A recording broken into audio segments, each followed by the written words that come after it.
Again, welcome for our session this evening, and this is our third session in our course. There are a few people that are joining us for the first time this evening.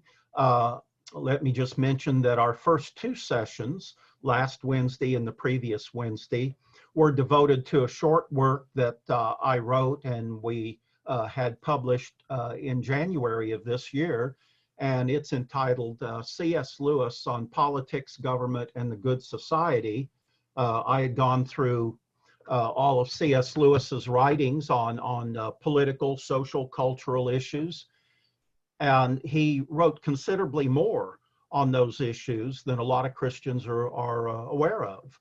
And so considering that I would at least consider him to be probably the greatest sage, the greatest wise man of the 20th century, I think his views on political issues and social issues are certainly worthy of consideration. So we weren't able to cover all the issues that I write about in the book, but we did cover some of the main ones. One thing that we didn't get to that we'll pick up with in a few weeks are his views on socialism.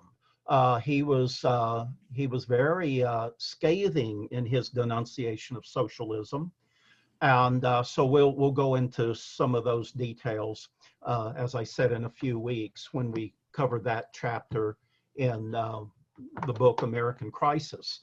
And speaking of the book American Crisis, that will be the subject of all of our sessions from here on out for the next 11 or 12 weeks.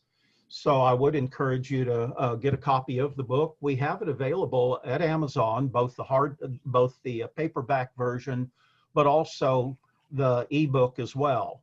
And in fact, Andrea Smith sent me an email earlier today with the sales of the book, and the ebook has far outsold the paperback, but most all of the ebook sales have been in Japan and China.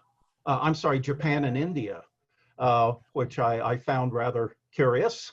With that being the case, perhaps I should have called the book, instead of American Crisis, the Japanese Crisis, and perhaps would do even better there. But anyway, all this technology is just a wonder, and of course it can very much enhance our lives and ministry. On the other hand, of course, unless we are very careful about controlling all of this, it can take over our lives as well. So Jeffrey, what I wanted to do this evening is I'll open with what I would call kind of a pre-preface to our study. Now, if you have a copy of the book American Crisis and have started reading in it, you know, it begins with a preface and then an introduction, and we'll cover those sections this evening as well. But I'd like to start with a pre-preface and some opening comments, and then I wanted to turn it over to Dave Tilley for a few minutes for a brief summary and commentary response on Dave's part. And then we'll dive back into the book in a little bit more depth and detail. So these opening comments, by the way, I did not include these in the outline that I sent out, but we'll get to that outline on the preface and the introduction in a little while. But by way of, again, just sort of opening comments, I wanted to start with this idea. In 1831, William Lloyd Garrison, who many of you are familiar with that name, he was a co-founder of the American Anti-Slavery Society. And Garrison published the first edition of his newspaper called The Liberator, a newspaper that was dedicated to the immediate abolition of slavery. And again, the first edition came out in 1831. Now, Garrison, like all abolitionists, presumably, saw the slavery issue as the greatest social and moral and frankly spiritual evil of their day. And listen to what Garrison writes in his first editorial in The Liberator. And this is just an excerpt, but it really captures the essence of this editorial that he wrote. Quote, "Let the Southern oppressors tremble. Let their secret supporters tremble. Let their Northern apologists tremble. Let all the enemies of the persecuted blacks tremble. Assenting to the, quote, self-evident truth maintained in the Declaration of Independence that all men are created equal and endowed by their Creator with certain inalienable rights, among which are life, liberty, and the pursuit of happiness, I shall strenuously contend for the immediate enfranchisement of our slave population." He goes on to say, "I am aware that many object to the severity of my language, but is there not cause for severity? I will be as harsh as truth, and I will be as uncompromising as justice. On this subject, I do not wish to think or speak or write with moderation. I am in earnest, and I will not equivocate, I will not excuse, and I will not retreat a single inch, and I will be heard." Now, today, we're faced, I believe, with the greatest internal evil force in American history since the time of slavery.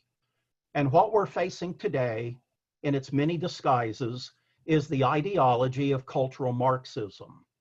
And cultural Marxism, as most of us know, operates behind facades such as, quote, political correctness, such as, quote, social justice. Of course, this is social justice as interpreted by Marxists. Terms like, and facades like systemic racism, critical race theory, Antifa, and Black Lives Matter. Now, the social pressures on Christians today and conservatives in general, the social pressures to conform are absolutely enormous. Most of our cultural institutions are promoting either aggressively or tacitly this Marxist, this neo-Marxist agenda. And so the pressures to conform are absolutely enormous, but this is not a time for timidity, and it's not a time for cowardice. We need to stand up to these forces. We need to confront them head on, regardless of the consequences, just as William Lloyd Garrison did and the other abolitionists 170, 180 years ago. Now, I wanted to mention that a few days ago, I went out into our front yard and I saw what seemed to be smoke, and then maybe it wasn't smoke, maybe it was just dust coming out of our neighbor's house across the street. So I walked over, and he was out in his front yard as well. And I asked him if perhaps he had converted to Antifa and was burning down his house in protest. And then I proceeded to add that no, actually, if he had converted to Antifa, he'd be burning down my house and everybody else's house instead. And he assured me, no, that wasn't what was going on at his house. But he proceeded, we talked a little bit, and I talked a little bit about my book, American Crisis. Now, he works for an organization. I don't believe it's a government organization, but it's a social service organization of some sort. And they distribute, I think, free meals to people that are needy throughout the metro Atlanta area. He proceeded to tell me that several days earlier, the director of that organization demanded that all the employees kneel before Black Lives Matter. And afterward, his supervisor asked him, "Did you hear anybody complain?" And he said, "Well, a few people did." And she said, "Are they white?" And he said, "Well, I think so." And she said, "Oh, well, I couldn't care less than what they think." Now, thank God, that's not typical thinking for Blacks, just as the organization that you all were mentioning, QAnon, I guess it's called, is certainly not typical of white people in this country. But it does dramatize, I think, and personalize the issues at stake. We are in the midst of a culture war, and we need to take it seriously and acknowledge it honestly for what it is. And this is a time to stand up for truth unashamedly, regardless of the costs. Now, we need to understand exactly what it is that we're facing.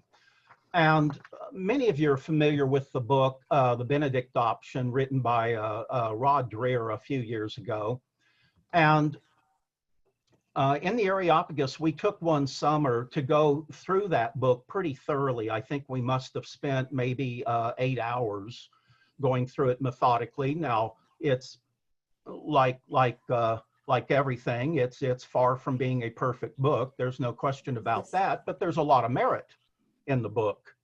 And but given the fact that it had been criticized both honestly and accurately, but also dishonestly and inaccurately, I decided that a preface needed to be written for the Benedict Option before people read it and discussed it. So I wrote one. I wrote an article called The Benedict Option, a Necessary Preface.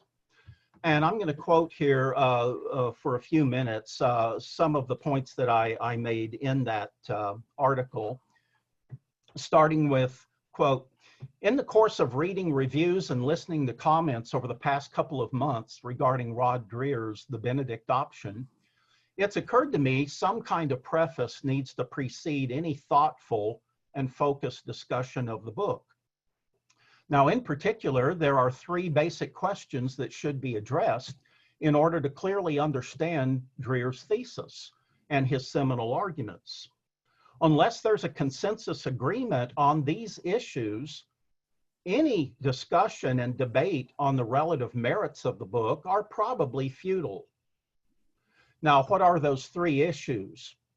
Now, number 1, those 3 issues on which we probably have to agree if we're going to have any kind of fruitful discussion and debate of the book. Number 1 would be the issue, is American culture getting progressively better or worse? Now, since cultural deterioration is such a fundamental assumption in Dreher's book, this is an issue on which all readers should be clear. For most traditional Christians, the question, is American culture getting progressively better or worse, would appear to be a no-brainer. The massive expansion of the welfare state over the last 50 years, along with dramatic increases in crime and drug abuse, civil unrest, disrespect for authority, pornography, sex trafficking, abortion, divorce, the illegitimate birth rate, cohabitation, homosexuality, the pervasive promotion of moral decadence in mainstream entertainment, and declining standards in most every area of civic and cultural life, all of that should be sufficient to convince all but the most unobservant that America is in a very perilous state. I go on to talk about how that, however, these issues that seem to us to be rather obvious are in fact issues that are much debated today. And I think this is due, at least in part, to the fact that particularly among younger adults, they've been subjected to an almost constant barrage of propaganda via the media, the education systems, popular culture that depicts America as a racist, sexist, homophobic, xenophobic, Islamophobic, hegemonic, self-righteously puritanical, and innately fascist nation devoid of social justice. That's the party line that we get through our culture today, with some exceptions, thank God. But my point here is America getting better, progressively better or worse? I think conservatives and Christians would say that it's the evidence is overwhelming. Things are unraveling, things are falling apart, to say the least. There is a broad coalition of forces that are absolutely determined to fundamentally transform America into a secular socialist state. So that's the first issue that we would have to agree on, is American culture getting progressively better or worse? Now, a second issue on which I think we would have to agree in order to have a fruitful discussion of a book like Rod Dreher's, or for that matter, my book, American Crisis, that second issue would be, is there in fact a culture war going on in America today? And I realize that the idea of a culture war is in many circles very, very unpopular. And I wrote in the chapter of American Crisis devoted to this issue, the idea of a culture war is not a popular topic, and anyone who raises the issue risks public ridicule and even condemnation. Many Americans, including many Christian leaders, either minimize its significance or even deny the existence of the culture war. And I go on to make the point that from point of fact, the culture war is real, whether we prefer to acknowledge it or not. And again, quoting from a chapter in the book here, I write, prior to the 1960s, the analogy of barbarians at the gates of American civilization would have served as an appropriate metaphor, barbarians at the gates. For decades, a motley assortment of anti-Christian forces had been gathering outside the city walls, pressing against the gates, clamoring for admission. At points along the wall that were left unguarded, some had managed to scale the wall or squeeze through fissures in the foundation. At other locations, some gained entry when sympathetic allies on the inside, including journalists, academicians, and even some clergy, opened doors along the perimeter of the wall to let them in. But for the most part, the cultural barbarians were still being held at bay. There was no grand assault until the cultural guardians within the city, some of the very people and institutions whom we count on to protect us, began systematically unbolting and opening the gates. Whether motivated by naivete, power, greed, or a decidedly secularistic agenda, they set the stage for the culture war that's raged ever since.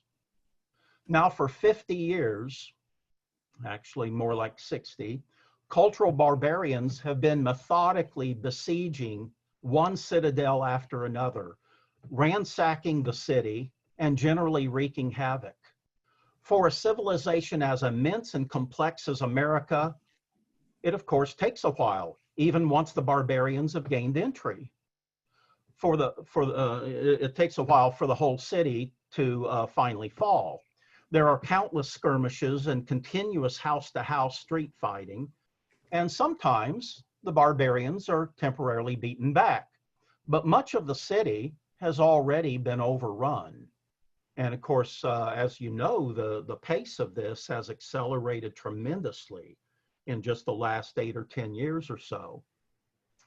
Now, at the National Catholic Prayer Breakfast in 2014, Princeton University professor of jurisprudence Robert George warned of the inevitable consequences of the culture war. And again, I won't read all his comments. I include quite a bit in the chapter pertaining to this in the book. But essentially, this is what Robert George said in that speech. The days of socially acceptable Christianity are over. The days of socially acceptable Christianity are over. And again, in one of the chapters in American Crisis, again, I wrote that the issues at stake in this culture war are anything but trivial. They are substantive, they are serious, and they reveal fundamental differences regarding our understanding of truth and morality and justice, as well as our view of what kind of society and culture America should be. Turbulent times call for people of courage, people of conviction, who understand the issues that are at stake and are willing to engage the fight. So is America experiencing a culture war? I think the evidence is, to say the least, overwhelming. Then thirdly, and lastly, is true Christianity by its very nature countercultural? Now, I realize when some people hear that word counterculture, they think back to the 1960s and the hippie movement and all that sort of thing. Well, that was more of a faux counterculture, F-A-U-X, an illegitimate counterculture. But true Christianity, and you can mark this throughout Christian history, has always been innately countercultural because no culture reflects the values of the kingdom of God. I quote in that section something that Thomas Merton, the Roman Catholic contemplative mystic, wrote in his book, The Wisdom of the Desert. And in that book, Thomas Merton writes, quote, "Society was regarded by the Desert Fathers." Now, these are spiritual Christians in the 2nd, 3rd, 4th centuries who believed that the Roman Empire was so utterly corrupt that in order to truly live for Christ, they needed to disengage as much as possible from mainstream society, which was only superficially Christian at best. So society was regarded by the Desert Fathers as a shipwreck from which each single individual had to swim for his life. Society and culture, they regarded as a shipwreck from which any conscientious Christian had to swim for his life in order to save himself. These were men who believed that to let oneself just drift along, passively accepting the tenets and values that they knew as society, was purely and simply a disaster. So these are people who understand that authentic Christianity is innately countercultural.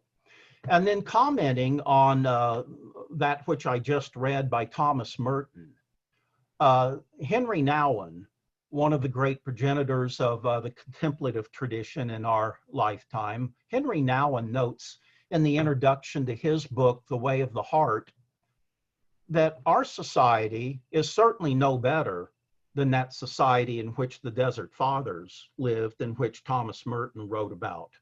And this is what Nouwen says: "Our society is not a community radiant with the love of Christ. Instead, it is a dangerous network of domination and manipulation in which we can easily get entangled and lose our soul." Let me read that again. I think that's so powerful. Our society is not a community radiant with the love of Christ, to say the least, but a dangerous network of domination and manipulation in which we can easily get entangled and lose our soul. And so these three concepts, I think, would really form the basis for most all of the challenges and the responses and solutions that Rod Dreher addressed in his book, The Benedict Option. And I just was thinking about this today, actually. It hadn't dawned on me today, until today. But I think these three issues also would have a lot to do with how we read and interpret my book, American Crisis, as well. Number one, American culture is rapidly degenerating into a new dark age. marked by spiritual and moral, social, economic, and political chaos and collapse. We're on the verge of a new dark age. Secondly, a culture war has been raging in America for decades. Actually, it goes back to virtually the beginning of American colonization. And the forces of secular humanism are winning decisively. And thirdly, true Christianity has always functioned as a countercultural force in society and a witness in opposition to a very decadent world system that celebrates narcissism, hedonism, pleasure-seeking, consumerism, and materialism. So again, just thinking about how I might lead us into an introduction of my book. These thoughts, as I said, came to me today, and I wanted to share those with you to sort of set the stage for where we go from here. And I'll end with this before I turn it over to Dave for a few minutes. Like all of you, I get deluged with news articles and so on, some of which seem very, very important. One article I encountered today was entitled, "You are one police shooting away from complete anarchy." Think about it. It would only take one in Marietta, in Cobb County, in Johns Creek, or whatever. And this was the sentence that really stood out to me in this article. The author writes, quote, "What we are seeing unfold in American culture is not a reformation, but a revolution, which means the occasion for the riots, in other words, police shootings, is just a pretense for unraveling the very fabric of American culture as a whole." So we are definitely on the precipice of disaster in this country, maybe closer than any of us even imagine. Now, keep this in mind. Most Christians throughout Christian history have lived in generally very unpleasant circumstances, sometimes under intense pressure. Now, in America, we've been uniquely blessed. I fear that we haven't taken adequate advantage of those blessings that have been ours. But we very well may descend into a moral and spiritual dark age, and we had best be prepared for what's coming. So with that, let me turn it over to Dave. And Dave, as many of you know, has been in Christian education for most of his career. The last, I believe, 15 years or so, Dave was headmaster at Mount Perrin Christian School here in Cobb County. He's also served in a couple of Christian colleges, and currently he's doing work for Gordon College, a Christian college up north of Boston. And so many of you are familiar with Dave. I respect him greatly, and I had asked Dave just to perhaps look through the preface and introduction to the book, and maybe just provide a brief summary and some comments that came, some ideas that come to mind. So Dave, please. Well, thank you, Jeff. I appreciate that very much. I really do. You are on such a roll. I hate for you to stop, you know, but I'm going to take it. And he gave me the challenge of doing a preface to the preface and an introduction to the introduction in 5 minutes. So I have 5 minutes to do that, and I've written it out so that I don't belabor it either for you or for me, because I want to get back to Jeff's wonderful role he was on. So I am honored, Jeff, to do this tonight. Thank you so much. I am going to provide just a brief summary of what I read in the preface and the introduction. Jeffrey begins the preface with a reminder that we are not here by chance. God has ordained the timing of our arrival here. And through most of my life, probably with many of you, we have always longed for a time past, a decade or centuries past, when life was better. But we are here, ordained by God, to do the work of God in this godless world. So the question I think Jeff is asking is, if not us, who? So Jeff reminded us that the influence of Christians is waning significantly. He just reiterated that just now. I say the same thing in my graduate classes that I teach every semester. Colleges and universities were, when I was getting my doctorate at the University of Tennessee, go Vols, at least tolerant of ideas that were contrary to the ideas of the university elite. They at least tolerated those of us who had a view of God, a faith in God. Matter of fact, they even allowed me to teach a course, believe it or not, on morals and ethics at that university. But in the 24 years since I completed my doctorate, my terminal degree, UT, like most every major university, has become hostile, pejorative, intolerant to issues of faith, or at least the faith true Christians proclaim. No longer are colleges the marketplaces of ideas.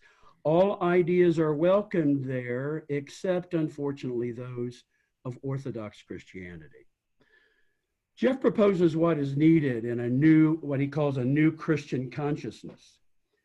There's ample evidence that the born-again community has given up the good fight in this culture war and are conceding victory to evil. It reminds us, as Jeff identifies in his earlier book, Christians have taken an anti-intellectual stance in a post-Christian world, preferring too often the feel-good Christianity to vibrant, convicting, action-oriented Christianity. My words, not his. He reminds us that, as an ancient prophet stated, we are relinquishing victory to those, quote, who are wise in their own eyes and clever in their own sight, who call evil good and good evil, end of quote. There's nothing, in my opinion, in Scripture that defines the plight of the American culture more than this prophet's warning in Isaiah 5. Jeff provides a call to intellectual ascension and a willingness to meet the challenges of a culture less cordial than ever before to the truths of the gospel. In addition to providing a brief summary of the chapter in the book, the introduction describes a pretty bleak current state of affairs, as Jeff just articulated. We don't really necessarily need it, do we? Because all we have to do is turn on the evening news to validate what Jeff has just said. Thomas Paine reminds us that, quote, the harder the conflict, the more glorious the triumph, end of quote. I remind us, though, that there is only a guarantee of that triumph when we are all called to our real home, when we are exchanging a cross for a crown.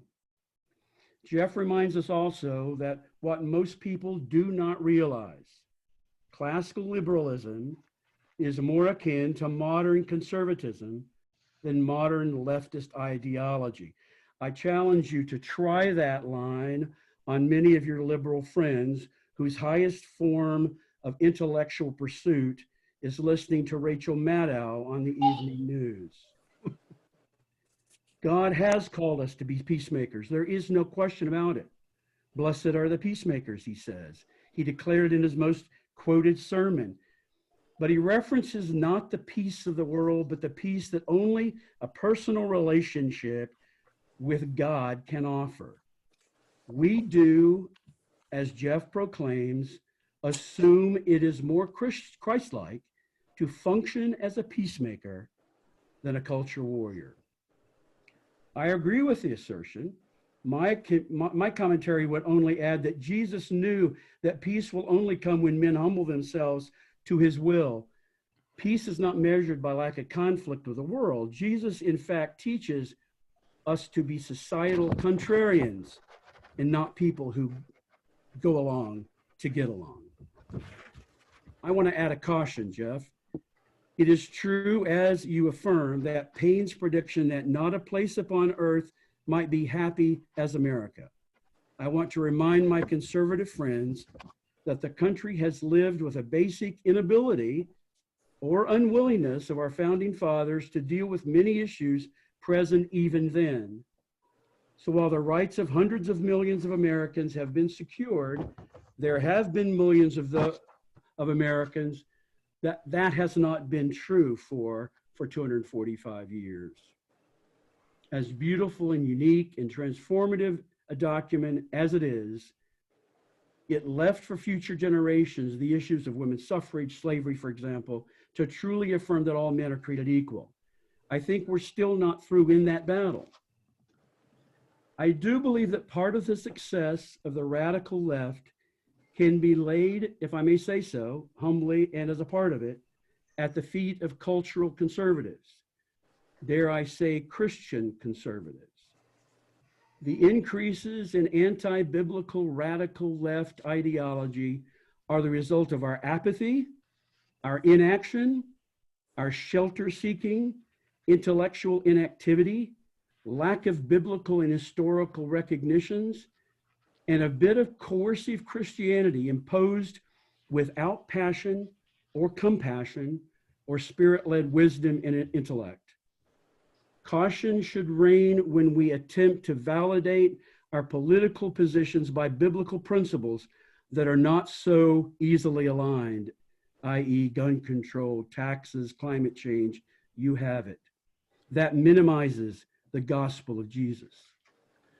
I agree with Jeff's treatise, but this is my last comment here. I agree with Jeff's treatise, but nothing resonated with me more than his statement, our greatest challenge is internal rather than external. It's moral rather than military, and it's spiritual rather than physical. The Savior is not going to arrive on Air Force One. The most pressing need of the American crisis is not necessarily a presidential victory, but a revival, an old-fashioned spiritual revival, a Christ-infused, spirit-led renewal, a true come to Jesus meeting, where we learn once again to humbly give him our passions, our intellect, and then our actions. The answer to a nation in crisis is Jesus. It's just too bad he's not running for president. I conclude. Thank you very much. Thank you, Dave. That's very, very thoughtful, very much appreciated. Thank you. Now, why don't we take 5 minutes, and only 5 minutes, for some thoughts on your part. Please make them as brief and to the point as possible. And we'll let this run about 5 minutes. Any questions, anything that could use clarification or just responses, either to what I presented or what Dave has just presented as well. And then we will get back to our study here with a little more systematic approach to the preface and the introduction of the book, which corresponds to the outline. Jeffrey, much to your surprise, here I am. Okay.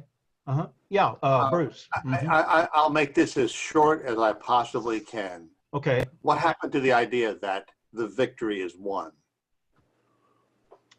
Well, as I wrote there in the article I was referring to, we know what the final end of human history is.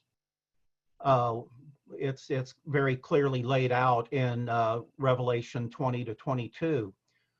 Now, that could be dawning immediately, or it could be a few thousand more years. So, as I said, most Christians have lived during very, very adverse times. We've been exempted for the most part. We're very, very fortunate. There's no guarantee, however, that that will continue. We cannot take anything for granted. But of course, our salvation is secured in heaven. But as far as our situation here on earth and the state of our culture and society, we are losing the culture war, and we're losing it decisively due to forfeit, basically. We have basically forfeited it to the secular left, which want to corrupt and destroy our society, our culture, and eliminate anything that remains of any sort of positive Judeo-Christian influences. So that's why we have to start thinking in terms of being a counterculture in society. We will, I think, over the next decades and all, continue to be on the defensive, unless, as I write in that chapter, we have a revival that's absolutely unprecedented in Christian history. And what I mean by that is not just a revival that calls people to repentance and submission to Christ, but a revival that also is comprehensive in its understanding of Christian discipleship, which would include our social responsibilities, cultural, political responsibilities, and so on. Jeffrey? Bob, yeah. I'd be interested in you fleshing out this idea of entering the new cultural dark ages. And my question is, you're a historian. Have there been other cultures, say just limit to Western cultures, in the last 500 years that you would say, well, this is what they did, and we're headed for the same place, rather than the ancient dark ages? Well, as you know, in the medieval time, there was this kind of generic cultural Christianity, cultural Catholicism, cultural Christianity that was absolutely dominant. Church and state together tried to co-rule society. And then we have, of course, the breakup of that system in the Protestant Reformation, all the various religious wars, all the hatred and all that spawned during that period. And so in general, in Western civilization, there's going to be a rather drastic reaction against all of that as we go into the Age of the Enlightenment, or the so-called Age of Reason, which is basically turning away from any historic Christian roots and looking to secular solutions as the answer. So I think if you look at Western civilization over the last 500 years since the Reformation, there's been a steady but very definite turning away from any kind of at least even quasi or nominal Christian influences toward a more secular society. And as C.S. Lewis wrote so much about, along with that, along with the secularism comes the tendency to turn over more power and authority to the state, and hence a secular socialist drift. And of course, that pace was tried. That was tried in the French Revolution briefly, but it's really accelerated in the 20th century. Now, the United States of America, you might say, is a few years behind Europe and Great Britain and so on in terms of that secular drift. But once you start down that path, there's no example in our history of a great turning back. But that doesn't mean that it couldn't happen. It's just unprecedented. Jeffrey, this is Jay. Yes, Jay. I have some suggestions for you to consider. The election is only about 8-9 weeks away. And from this book, what is most relevant that will help us to deal with how we can be engaged and what we can do is mostly in chapter 11, 12, and 13. But if we follow the chronological orders, the election will be over by the time we get to that point. So is it possible for you to make some adjustments so that give us a more practical guide what we can do as a soldier of Kingdom Army? I mean, that's what we need to learn. I mean, I think we all know how to be a good Christian, but we are not equipped to be a good Kingdom Army soldiers. And I think the chapter 11 through 13 is going to help us a great deal more than the older, the histories and, theoretical background and all this. So I was wondering if you can make some adjustment to your schedule so that we can be more effective up to the time of election. Thank you, Jay. That's wise. And yes, we can do just that. And you're right. Chapters 11 through 13 really turned the whole focus of the book toward what we as Christians should be and need to be doing to become a true source of light and love and hope and truth in a society and culture that's becoming increasingly spiritually dark and dysfunctional and immoral and so on. That's I think that's wise, and we'll certainly do that. Well, I appreciate that. We'll make sure that we cover those 3 chapters prior to the election, even if we have to skip several chapters, and then we can finish up on the book after the election. Thank you. Okay. That's good advice. Yep. Yeah. Jeffrey? Yes, Mac? Yeah, several years ago, well, it's not going to show up very well. I read this book, The Case for Civility by Os Guinness. Yes. Are you familiar with that? Yes, I am. And I thought it was a very good book. But since then, I think our country's become even more divisive. And that we won't even talk to each other. We won't even listen to each other. We discount each other.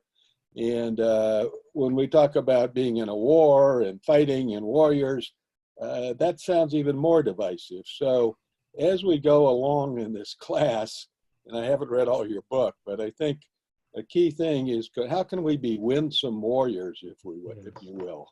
How can we bridge these chasms between the various sides right now?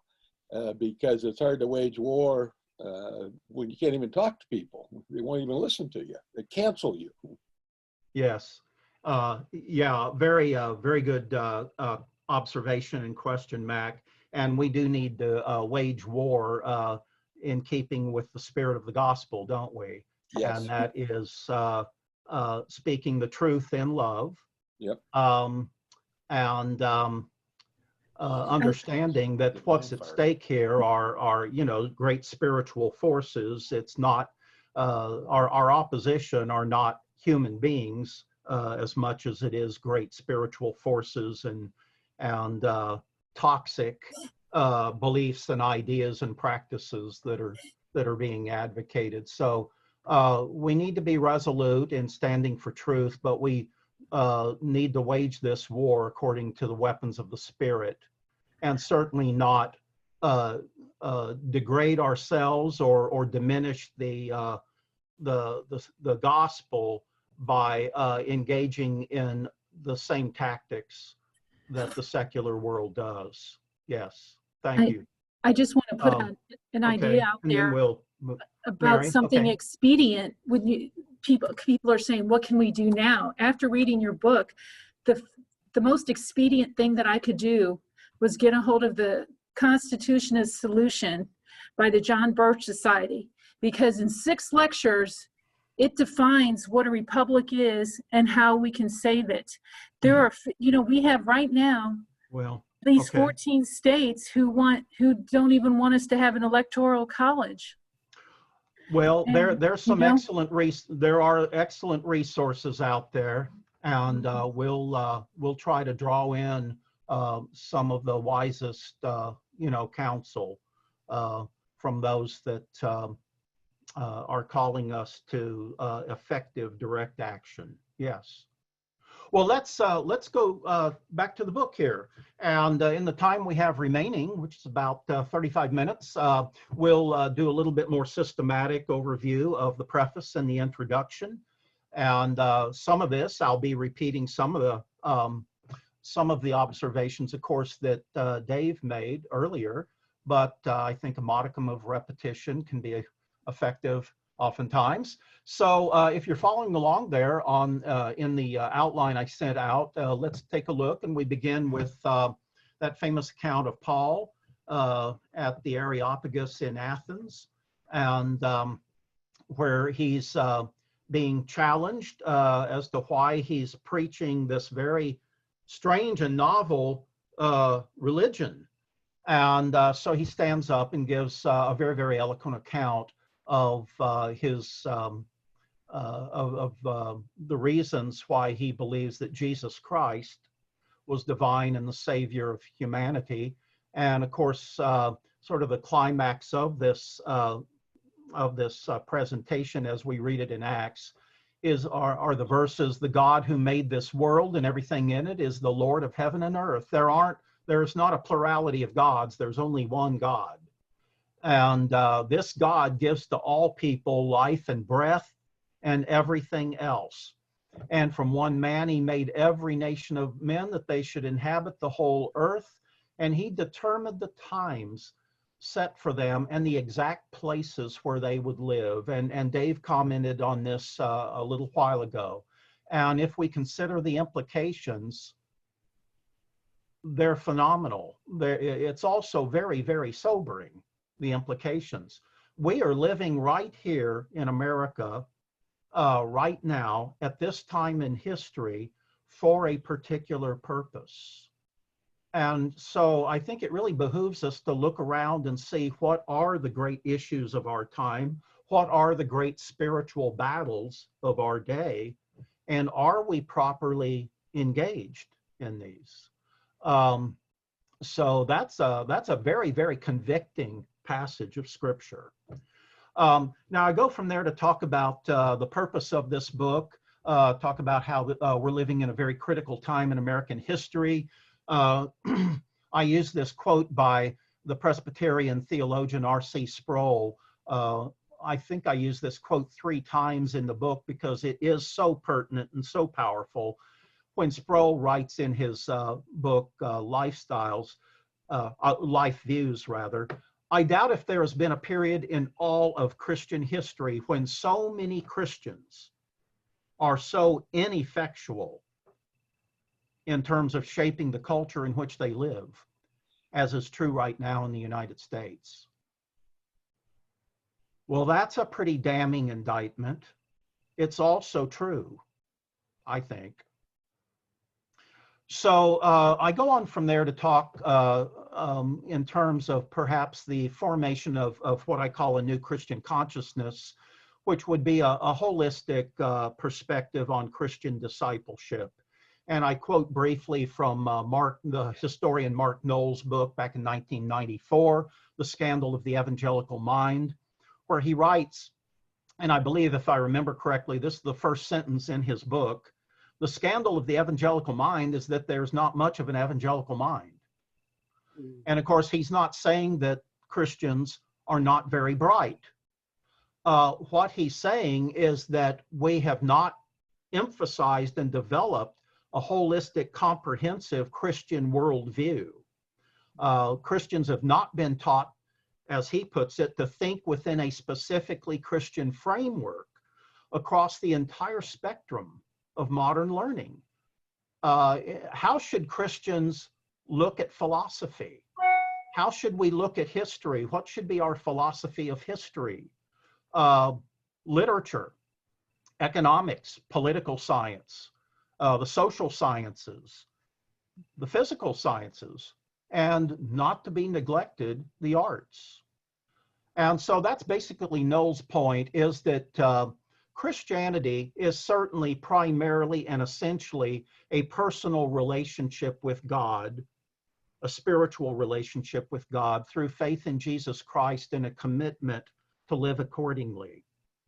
Now, Christianity is also a religion. We have our own institutions, our traditions, and so on. But Christianity is also a comprehensive worldview.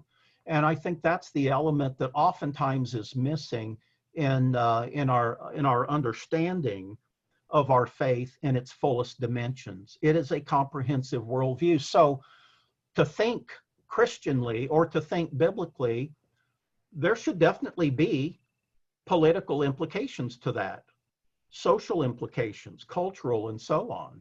And it should inform and condition how we interpret philosophy, science, history, and so on.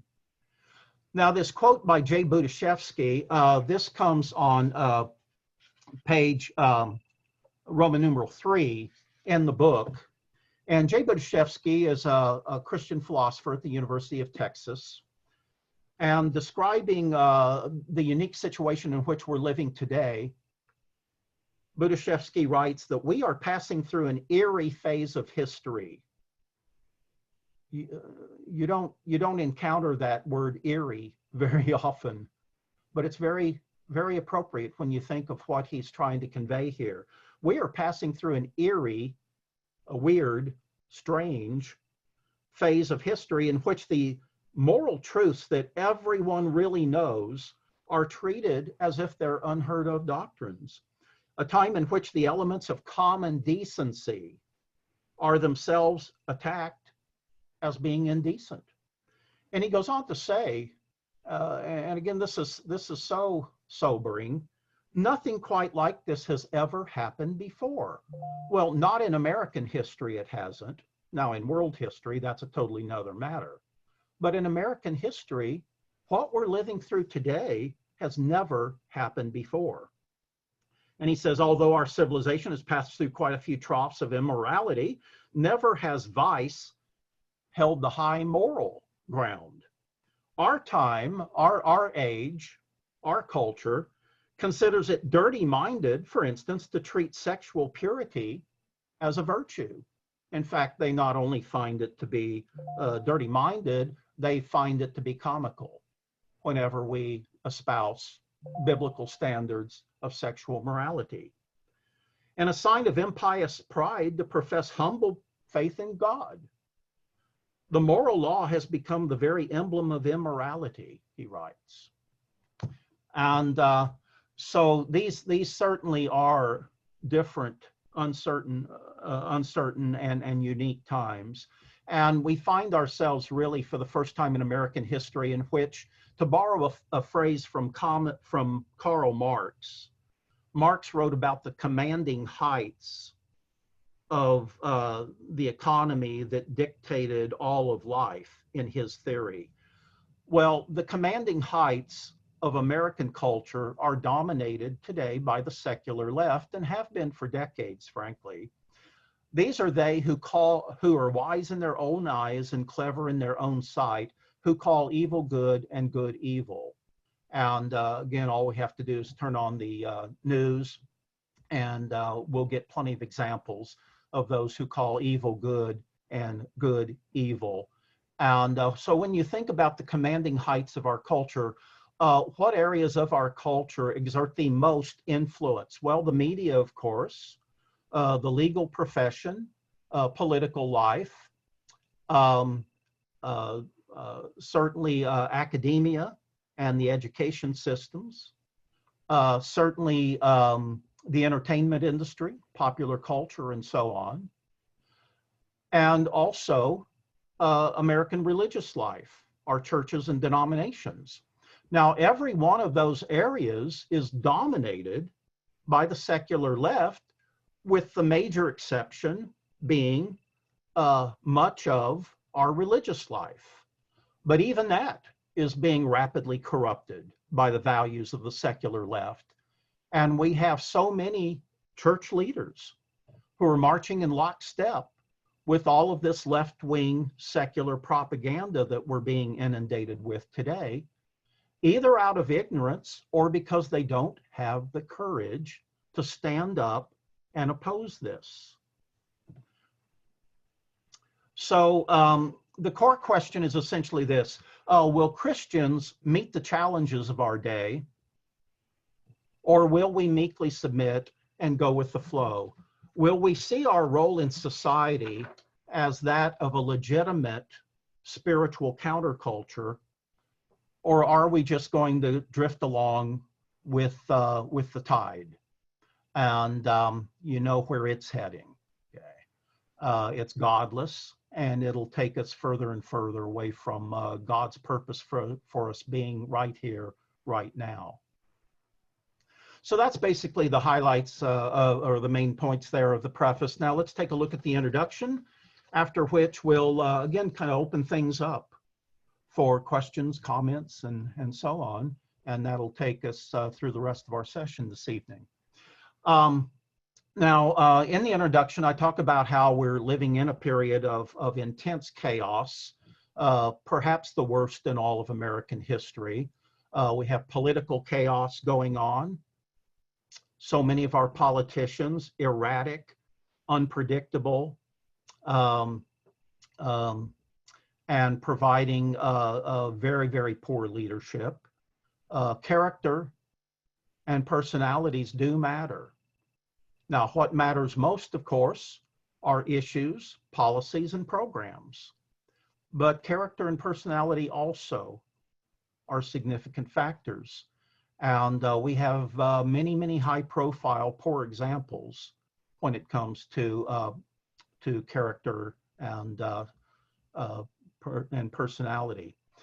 So we're in a stage of political chaos. Of course, the COVID crisis, when it hit back in March, has disrupted seemingly everything, all the rhythms of our lives. The mass protests and riots that have ensued as a result, starting with the killing of George Floyd in Minneapolis, and then several incidents since then. And I emphasize in that opening paragraph or two of the introduction, how our civilization, in fact, civilization in general, is very fragile. I say all of this chaos is an unsettling reminder of just how fragile not only human life, but human civilization truly is. In many respects, civilization is but a very thin veneer. It's a very thin veneer of laws and customs, values and beliefs that are integrated into our cultural traditions and our institutions. And these regulate our lives under the illusion of relative tranquility. Now, we tend to assume that our civilization is very solid.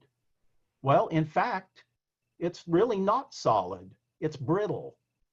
Big difference between the two. Lying just beneath the surface is a roiling and boiling cauldron of agitation and turbulence. Every civilization, including ours, is a potential Pompeii that could easily be disrupted and destroyed and buried under an avalanche of outrage, chaos, insurrection, revolution, and so on. So that is the precarious situation in which we find ourselves.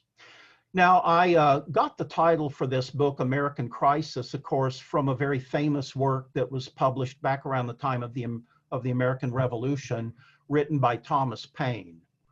And his book was called The American Crisis. And in that, and Dave again cited a line or two from Tom Paine's American Crisis. These are times that try men's souls. He goes on to talk about how the summer soldier and the sunshine patriot will, in a crisis as intense as this, shrink from the service of their country.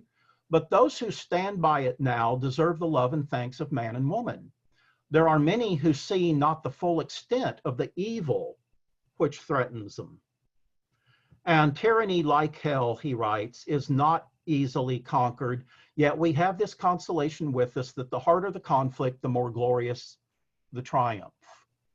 And I think, again, there's some real pertinence in those comments to our situation today. And as we said earlier, this requires people of courage and conviction. So I go on from there to talk about the Great American Culture War, the clash between two opposing social and political ideologies, the fact that talking about America in the throes of a culture war is quite unpopular. In fact, some people find it ludicrous and ridiculous. But I believe all the evidence points exactly to the reality of it. There are two Americas, and there's a chapter in the book on the two Americas whose goals are contradictory and absolutely irreconcilable. And peace is unattainable through compromise when you have two value systems, two worldviews that constantly clash on almost every significant issue. True peace can only be achieved when aggressive evil is contained. And so again, the challenge is for us to be, whether you like the term or not, personally, I don't particularly like the term. I just don't know of any more apt description.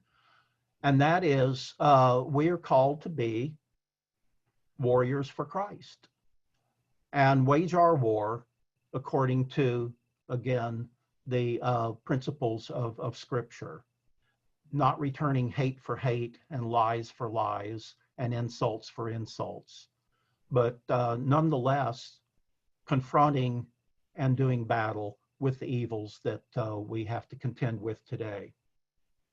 So Christianity is a comprehensive biblical worldview. It's more than personal pietism.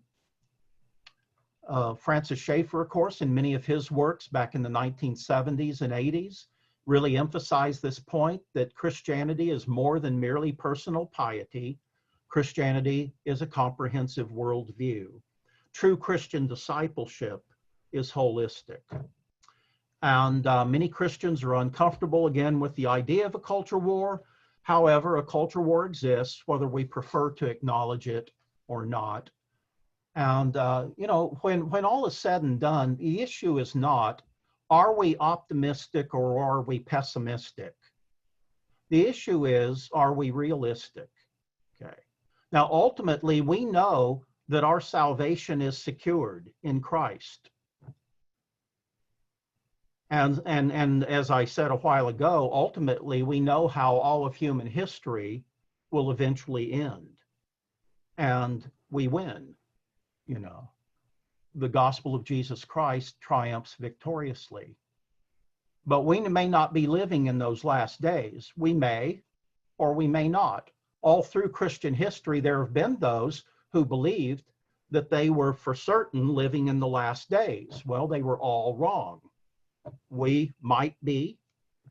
On the other hand, human history may go on for many, many more centuries, if not millennia. Now, if you look at the next page there, cultural conservatives are losing the culture war mostly by default.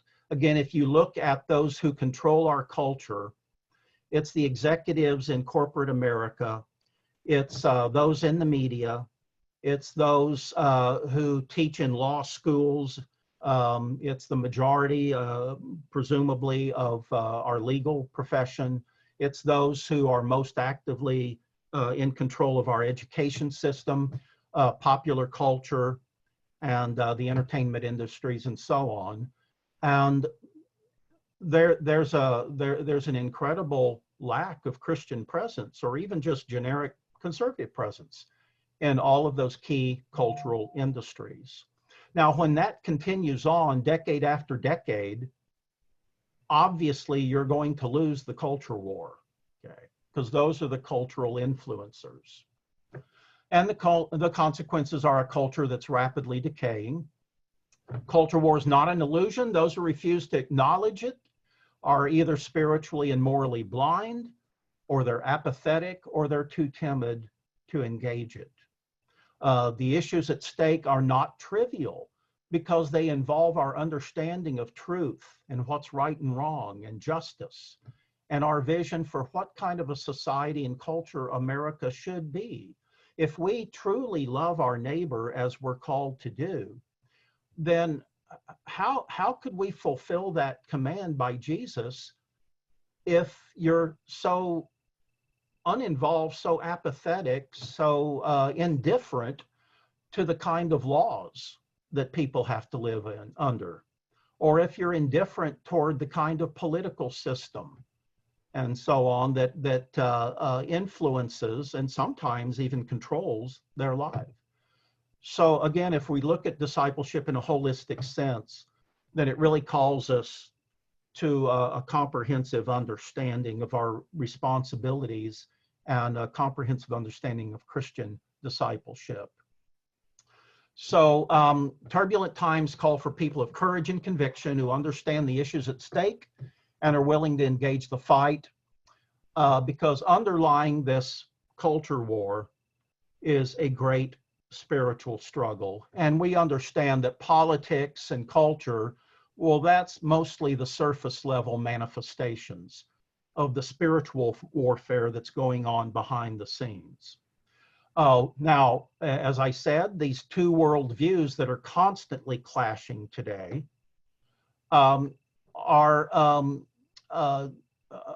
represent irreconcilable positions on all the key issues. One side believes that there are universal moral principles to which we are accountable.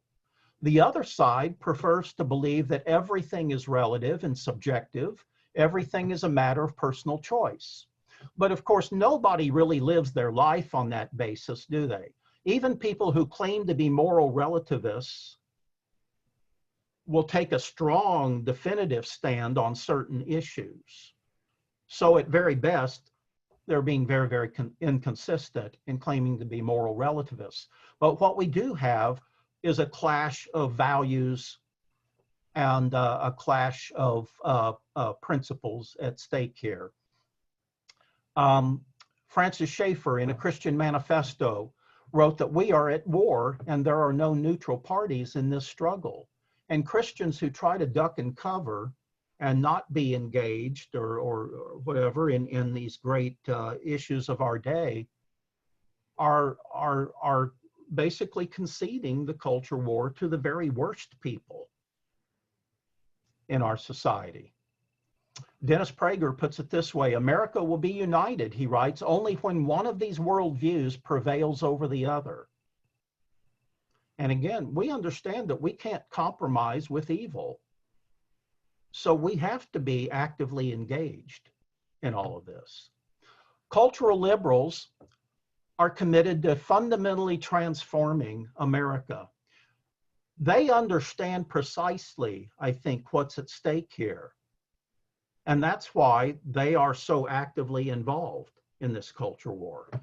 While so many cultural conservatives, again, just want to duck and cover, or apparently don't understand what all is at stake. Again, how could we possibly love our neighbor, those who we care about, let alone our family, our children, our grandchildren, and so on? Much is at stake here. Think about the toxic culture that those coming behind us are inheriting. And what an absolute shame that is. And we bear the brunt of the responsibility. Our greatest challenge is internal, we understand, rather than external. Primarily, we're talking about spiritual conflict here within each of our hearts that also manifests itself on a larger scale. Our greatest challenges are internal rather than external, moral rather than military, and spiritual rather than physical. And this quote from Alexander Solzhenitsyn in 1983, men have forgotten God. That's why all of this has happened. Let me just briefly read that in context, because it is such a powerful statement that he delivered. Solzhenitsyn wrote that more than a half century ago, while I was still a child, I recall hearing a number of older people in Russia, of course, offer the following explanation for the great disasters that had befallen our nation. Men have forgotten God. That's why all of this has happened. they said. Now, since then, I've spent well nigh 50 years working on the history of our revolution, the communist revolution. In the process, I've read hundreds of books, collected hundreds of personal testimonies, and have already contributed 8 volumes of my own toward the effort of clearing away the rubble left by that great upheaval, the Bolshevik Revolution.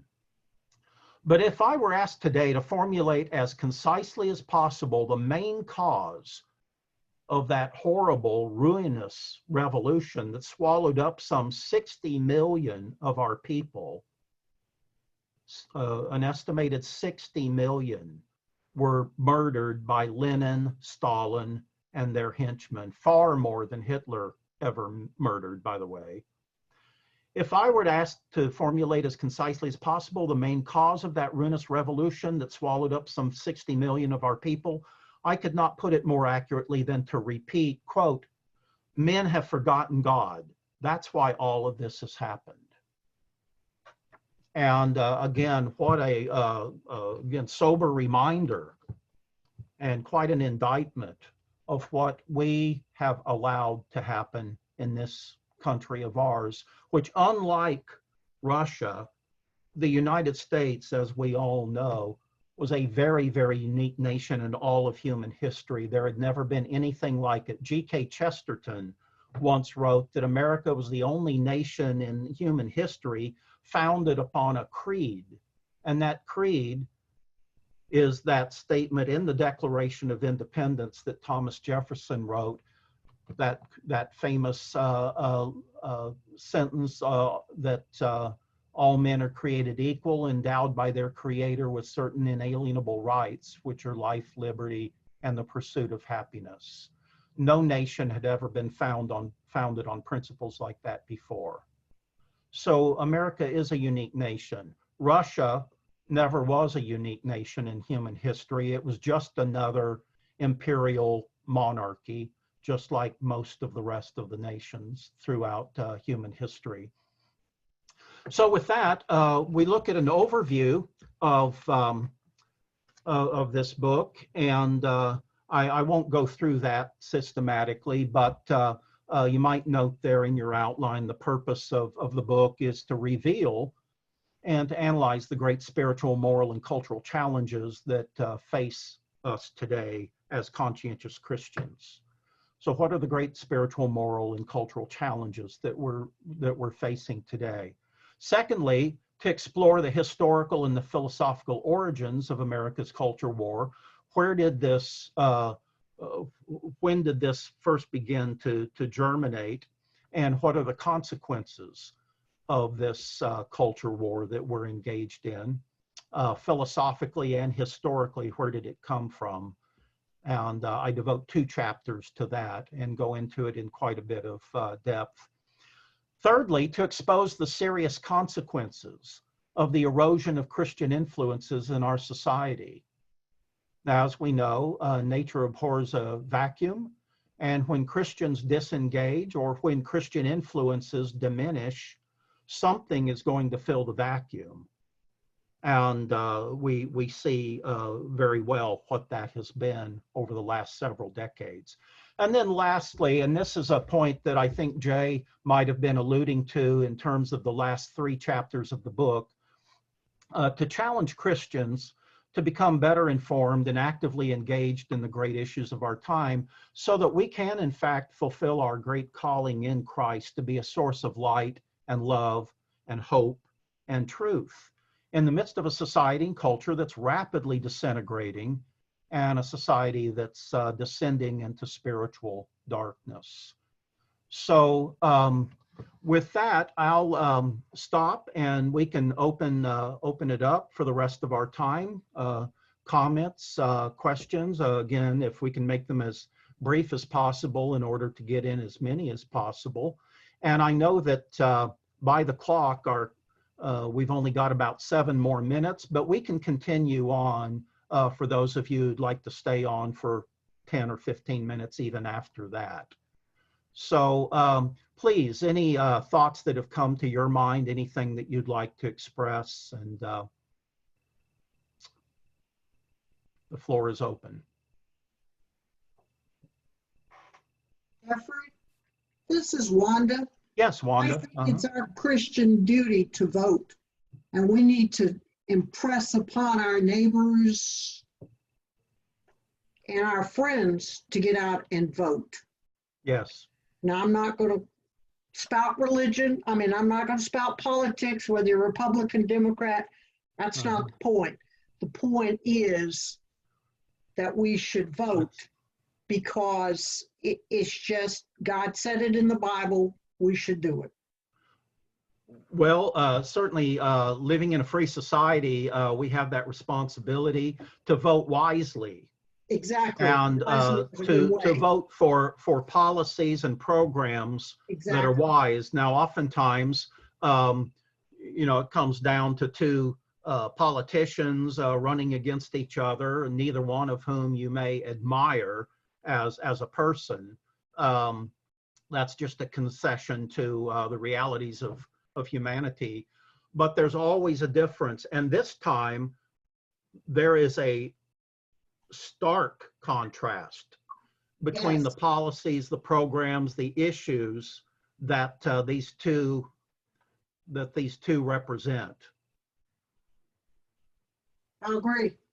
Have I frozen up, or am I still? No. We still hear you. Oh, okay. My computer's playing tricks on me here. Yes, we need to be wise, and we need to vote with a moral conscience. I'm sure probably all of us saw at least parts of the Democratic convention 3 weeks ago and the Republican convention the following week. I have never in my life, and I've kept up with all this throughout my life, I've never in my life seen such a stark contrast. As far as just human beings are capable of producing, this was the greatest contrast, almost like two different worldviews. Again, about as far as human beings are capable of going, I'll put it that way.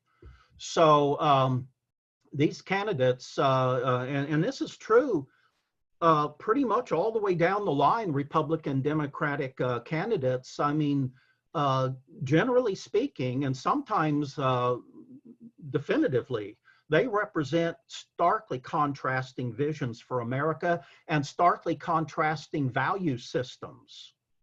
So again, I realize that sometimes you may have to proverbially, as the proverb goes, hold your nose when you go in to vote for a particular person. But it's the issues, it's the policies and the programs that are affecting hundreds of millions of Americans, and we need to keep that very much in mind. You also need to take what's biblically sound. Okay, Yes, I mean, you yes. stand on what the Bible says and what they're going for or against. Whether you like their personality, whether you like their looks, it does not matter. Right. It is the biblical, what they stand biblically as Christians is how you should vote. Yeah, I And would that's, agree. and, you know, and if you I'll want just to- add one more thing, and then we'll go on to something else. Children think of their peers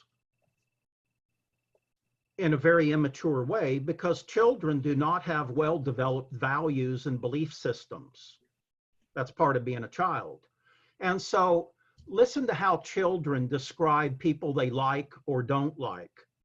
And it's all based on personality. I like him because he's funny. I like him because he's cute. You know, and we can go on and on. That's the level on which children think. Now, we're supposed to be adults, and we're supposed to think like adults. And adults understand that there are certain people whose personalities and frankly even their character we're either drawn to or repulsed by. But when it comes especially to governing a great nation, what matters far more than personality would be, of course, policies and programs and issues. And so let's do everything we can to try and influence those that we know to think on that level and transcend as much as possible the personality level. And I'll just, leave it at that. Other comments, questions? Jeffrey, this is Jay. Yes, Jay? I've been thinking a lot why the Christians gotten to this point that it practically just losing the culture war. And what I found is that it is kind of difficult to fight the enemy that you don't see, but not the devil that you don't see, but you have to love your enemy. I mean, finding harmonizing those two contradicting issues was to be a really real challenge. And I think that's maybe one of the reasons why we lost the culture for so far. It's not so much that the ignorant. It's so hard to do it. It's easy for the Marxists to to go over. That's easy. For instance, like Saul Alinsky have 10 rules of books for radicals, or Mao Zedong have a red books. How to go fight this way. I mean, if some of the Christian leaders can find some 10-point ways to fight the devil but love your enemy. I mean, if somebody can develop something like that, that could be very helpful. Right. Well, we know that we have no right and no power to dominate another person. And besides, that wouldn't be proper in the first place. And we do need to share the love of Jesus Christ without compromising on great moral, spiritual issues, of course. It's easier to do with some people because, again, we are attracted to certain people with certain types of personalities and not so much to others. So I'm not saying it's simple or anything like that, but it certainly is attainable in many respects. So we cannot fight like the secular left fights, and that is through lies and distortions and power politics and that sort of thing. We know that all that's out of bounds for disciples of Christ. And Economic point. so we can be a loving source of influence on them and try to engage them in an apologetics way. A lot of our ministry is based on Christian apologetics. And a lot of these principles of apologetics apply as much to politics as they do to, other areas of Christian belief. Bruce, I think you had a comment. Yes, I did. To Jay's point, which I think is a really good one, is that the problem we run into today is that you can't, from the left's perspective, you can't disagree with them and yet commune with them. You have to reject them. You have to push them outside the bounds of polite society. They are evil. They are what have you. We theoretically can disagree with someone and say, yeah, but you're still created in the image of God, and and we have a whole different, and that sort of puts us at a from the get-go kind of a disadvantage, because they can turn the full fury of if they disagree with your position, they turn their full fury against you. We say, well, yeah, we don't agree with your position, but you're a child of God, and so we have a whole different sort of world. So it's just like it's an unequal playing field, as it were, but that's okay. I mean, I'm perfectly happy to have that because it comes from God. So that's we just have to learn to deal with it. Yeah, well put. I mean, imagine two politicians, and one is committed to the high road, where he's not going to spread lies and distortions about his opponent, but the other one has no moral boundaries whatsoever. You would assume that the second person would have the advantage. We see that with some regularity, of course, in politics. But there are definite limits to which we cannot exceed, and as Christians and as people who value truth. And so if the other side wants to distort and and humiliate and so on, well, that's just something that we endure as a disciple of Christ. Jeffrey, I think we have to remember we're defending truth. Truth, you know, there's a verse in Isaiah that says truth has stumbled in the street, but then it goes on to say who the prey is when truth stumbles. We're the prey. So we have to stand for truth. Jesus and Paul called out names. They turned over tables. They were not always sweet and nice and accommodating. You have to, there comes a point sometimes when you're just going to have to take a stand and speak truth, no matter how harsh it might sound. That's a very good observation, Lou. And, you know, Jesus could be very confrontational, couldn't he? Absolutely. And now it was always in keeping with his character. But, you know, we can learn as much from that and his confrontations with evil forces in his society. And so, yes, to love others doesn't mean that we just allow them to trample over the truth and decency and so on. Yeah, good observation. Yeah. Can I give one more scripture? Yes, certainly. Okay. When you read the quote by Solzhenitsyn, it reminded me of Romans 1:21, and it says, "For although they knew God, they neither glorified him as God, nor gave thanks to him, but their thinking became futile, and their foolish hearts were darkened." I mean, you know, that was a choice of theirs, and that's what, to me, Solzhenitsyn, that's why we're in the problem. They didn't acknowledge God. Absolutely, yeah. And those same godless forces that were driving the Bolshevik Revolution, of course, are at play right now in Portland and Seattle and all over America. These are essentially America's Bolsheviks. I called them, in a passage I read earlier, the barbarians that are trying to ransack and destroy our civilization.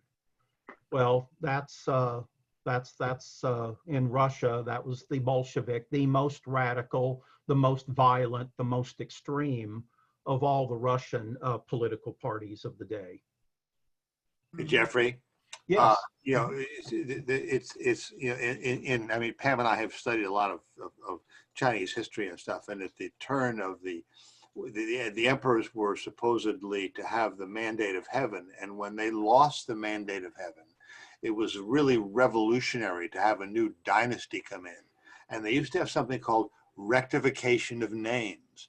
And rectification of names meant basically what we would call today, what we used to call good, we now call evil, and what we used to call evil, we now call good, because what the previous monarchy stood for, that's now bad, and what we stand for is now good, and so they just rewrote everything. But that's sort of a Christian, that's sort of a Confucian thing. I mean, in America, we think there's an absolute standard of value, you know. So I was talking with, I mean, I gave a copy of Jeffrey's book to a neighbor as a sort of gift for having looked after my house when I was away, and he'd read it and he thought it was, he really had enjoyed it. But he was talking about this couple in where it was who tried to defend their house from the rioters, and they came outside with, you know, a couple of guns, you know, and he said, "What's the matter? What's the problem with property rights?" And I said, "Well, Richard, you have to understand that these people they think property rights are white privilege, right? And that they really shouldn't be there. You shouldn't have property rights, you know? And so all the things that we think of, which are really great defenses, turn out to be just rejected by the other side because we're not dealing in the same playing field at all. And that's why the whole thing is so difficult, and why I think, you know, some kind of spiritual revival was probably the best thing that we could hope for in our society. Absolutely, yeah. So it really is a clash of two different value systems.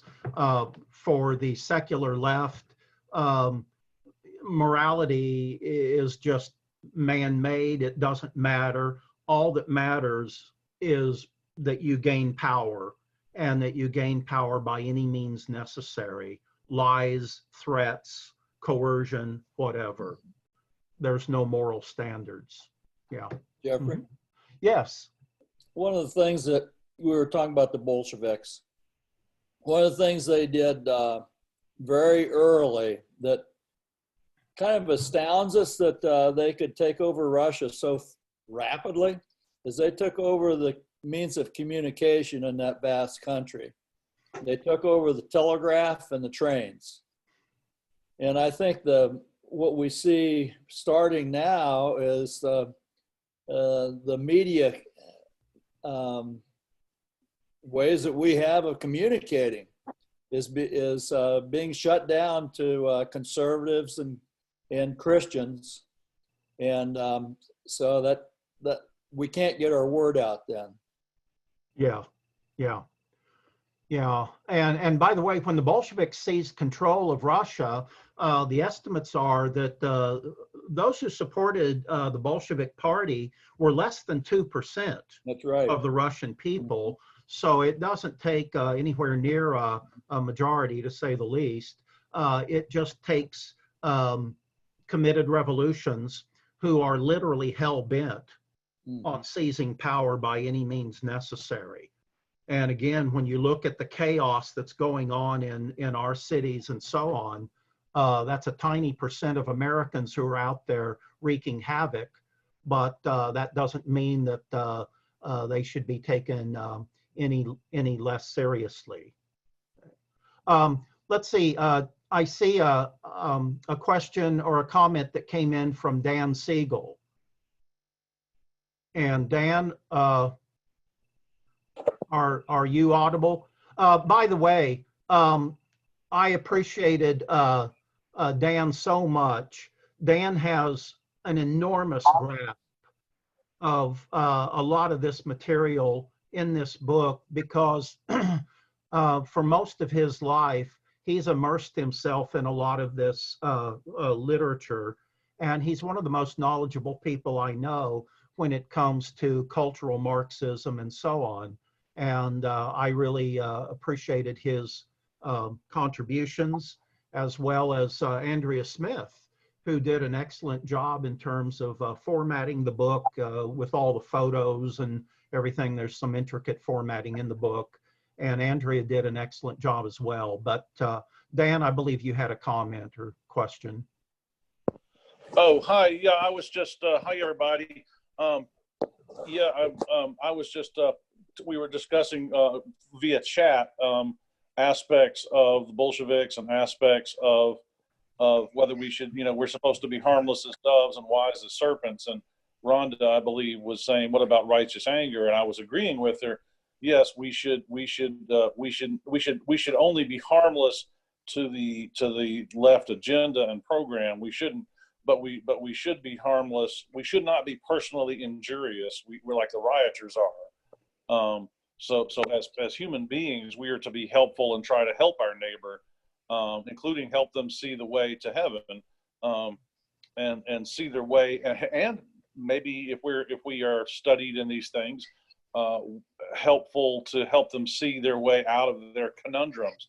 They are intellectually forced to do some of the left-wing things they do because they think that's the truth about human nature and the truth about society, and in a vain hope of a new world that brightly dawns or whatever.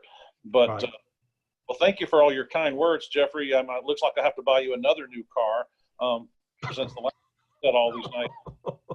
I'm still waiting for the first car, Dan.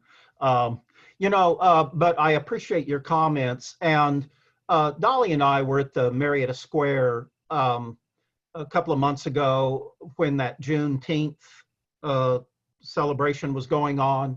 And we heard a lot going on, at the Marietta Square. And it dawned on us, oh, okay, well, there must be people out there celebrating Juneteenth. So after we ate dinner, we went over to the square, and there were a lot there who had Black Lives Matter shirts and that sort of thing. I mean, it was very peaceful and all, but we sat down on a bench next to a couple of people, and one of them had a Black Lives Matter shirt on. And I just turned to him and made the comment that I had always been under the impression that my life mattered too. And I just left it at that. And he seemingly took it okay, you know. But that's one way that we might be able to kind of gently provoke somebody into thinking and reassessing some, you know, some things that they just have absorbed from our society and culture. And that is, hey, you know, I've always had the impression all my life that my life mattered as well. So just leave it at that. You know, it wasn't argumentative or anything like that. Mm-hmm. Well, we better cease and desist for the evening, and thank you. Good being with you all, and I hope that was informative and even inspiring in parts at least. But certainly, I think it's critical information that we all need to have so that we can live more thoughtfully and more effectively as representatives of Jesus Christ.